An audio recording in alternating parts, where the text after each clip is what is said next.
hampir 90% itu SDM rendah. Itu kita nggak bisa pungkiri, mau kalian marah sama aku ya, itu faktanya.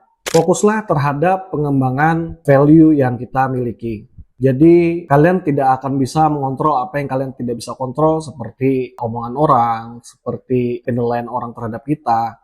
Itu kita nggak bisa kontrol. Jadi kita fokus terhadap diri kita.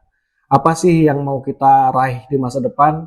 Kalian coba fokus untuk tingkatkan value kalian, tingkatkan semua skill kalian untuk apa? Untuk kalian bisa lebih bertumbuh sebagai manusia. Jadi aku banyak banget sekarang lihat orang-orang yang 99% mereka tidak memiliki skill set yang khusus gitu. Tidak memiliki skill set yang spesifik. Karena yang mereka milikin sekarang adalah skill-skill yang 90 orang juga punya gitu, skill-skill itu gitu. Jadi gimana kalian punya value kalau kalian tidak memiliki skill yang spesifik? Saya kasih contoh ya, misalnya kalian berpikir dengan kalian sekarang kerja sebagai office boy, kalian bekerja sekarang sebagai accounting misalnya. Nah itu skill-skill yang orang lain juga banyak yang bisa gitu. Jadi kalian tidak bisa menuntut banyak hal terhadap perusahaan yang kalian tempati. Contohnya kalian minta naik gaji misalnya, pekerjaan kalian itu sangat mudah digantikan oleh siapapun. Mungkin kalian pernah mendengar banyak orang-orang motivator tuh bilang kalau kita itu di perusahaan terlalu biasa-biasa aja. Percayalah di saat kalian berhenti dari sana ya paling sehari juga udah ada penggantinya. Jadi gimana caranya biar kalian tetap bertahan ya kalian harus tingkatkan value yang kalian punya. Value di diri kalian. Jadi disitulah daya saing yang kita punya. Karena hampir semua orang tidak melihat apa yang kamu miliki kecuali value yang bisa kamu berikan. Karena gini, sekarang ini banyak orang pengennya tuh serba instan, pengennya nggak pengen berusaha meningkatkan dirinya.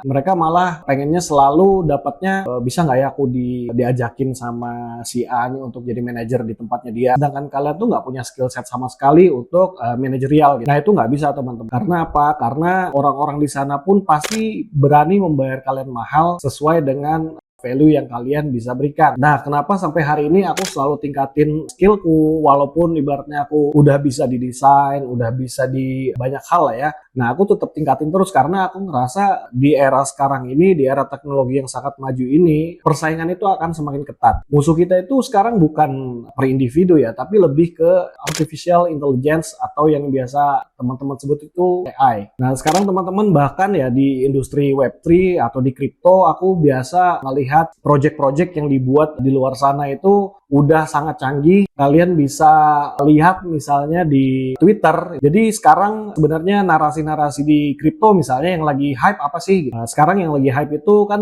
di seputar AI dan AI agent ya turunannya. Nah kalian kalau mau tahu AI agent tuh segila apa sih? Bayangkan AI agent itu AI yang bisa nge-tweet sendiri, yang bisa bikin analisa trading sendiri. Bayangin kalau teman-teman mau jadi trader sekarang, mau jadi pendekar di market, itu akan sangat sulit karena apa? Saingan kita itu udah AI. Mereka lebih jeli untuk melihat market, mereka lebih secara teknikal, mereka ngelihat market itu sangat luas gitu. Nah, jadi aku ngelihat sekarang tuh AI sangat gila lah. Itu udah nggak bisa dibendung lagi. Itu udah nggak bisa kita pungkiri karena suatu hari kita harus bersandingan dengan AI. Nah disitulah fungsinya kita sebagai manusia ya, kita harus tingkatin terus value kita. Kalau kalian tidak bisa apa-apa, apalagi laki-laki ya. Laki-laki nggak bisa apa-apa, nggak punya skill apa-apa, ya udah nggak ada tempat. Dan kalian udah pasti tersingkir, itu udah pasti. Karena di persaingan yang ketat ini tidak ada hal yang bisa kalian tukar tambah dengan market, dengan halayak ramai ini. Kalian nggak akan punya tempat dimanapun. Orang-orang pasti akan berbondong-bondong untuk meningkatkan skill mereka, untuk mencari tempatnya masing-masing. Bahkan yang lucunya sekarang, aku pernah lihat postingan di Twitter, itu ramai banget soal kabur ke luar negeri kalau nggak salah. Intinya dari postingan-postingan itu mereka ingin pindah dari Indonesia gitu, keluar dari Indonesia. Sekarang pertanyaanku adalah, kalian di luar Indonesia bisa apa? Kalian kira-kira kalau kalian misalnya anggap ke Cina, ke Jepang, ya paling jadi gembel di sana, nggak mungkin. Karena apa, di Indonesia ini hampir 90% itu SDM rendah. Itu kita nggak bisa pungkiri, mau kalian marah sama aku ya, itu faktanya. SDM rendah tuh banyak banget di sini. Kenapa Indonesia tuh sulit maju ya? Karena SDM-nya. Kemarin aku nih posting video yang kemarin bahas soal Timothy itu banyak banget yang komen skeptis. Ya masih ada yang skeptis. Padahal edukasi yang diberiin di situ juga udah bisa diterima lah. Apalagi kita bahas soal Timothy Ronald itu menurut aku tuh sangat berjasa di era-era sekarang untuk apalagi untuk teman-teman yang masih Gen Z itu sangat bermanfaat lah edukasi yang dia kasih. Nah, yang aku bahas di situ pun tuh masih ada yang begini begitu ya. Aku cuman ketawa aja, kok masih ada ya yang kayak gini gitu. Kalian masih bisa komen dengan jari-jari kalian itu untuk komen hal-hal yang menurut aku tuh kalian nggak perlu lah begitu. Itu nggak bisa aku halangin juga, itu nggak bisa aku kontrol gitu. Nah, jadi hal-hal yang kita nggak bisa kontrol itu udah nggak usah kita pikirin. Nah, begitu juga buat teman-teman yang misalnya nih, aku pengen mulai YouTube nih bang, ya udah mulai aja. Kalian setup dengan mungkin handphone aja, mulai dengan tempat biasa, nggak usah setup yang gimana-gimana. Ya kalian mulai aja gitu. Kalian nggak perlu mikirin hal-hal yang kalian nggak bisa kontrol. Jadi kalau sekarang kalian tidak mulai, kapan lagi kalian ingin memulai? Karena waktu terus berjalan, dan percayalah waktu itu sangat mahal harganya. Waktu itu nggak akan pernah bisa diulang. Aku 5 tahun lalu membangun Kopi Papa Muda, kedai kopi kecil yang aku bangun, aku rintis bersama teman-temanku. Itu nggak terasa, ternyata itu udah 5 tahun yang lalu ya gitu. Perasaan baru-baru kemarin aja gitu. Tapi ya ternyata udah 5 tahun ternyata. Ya, jadi waktu itu sangat mengerikan sebenarnya. Waktu itu sangat mahal lah. Kalian nggak akan bisa beli waktu itu. Jadi sekali lagi buat teman-teman, kalian wajib tingkatkan terus value yang kalian punya. Orang-orang di luar sana itu tidak melihat apapun yang kalian punya, apa yang kalian pakai selain value yang kamu punya.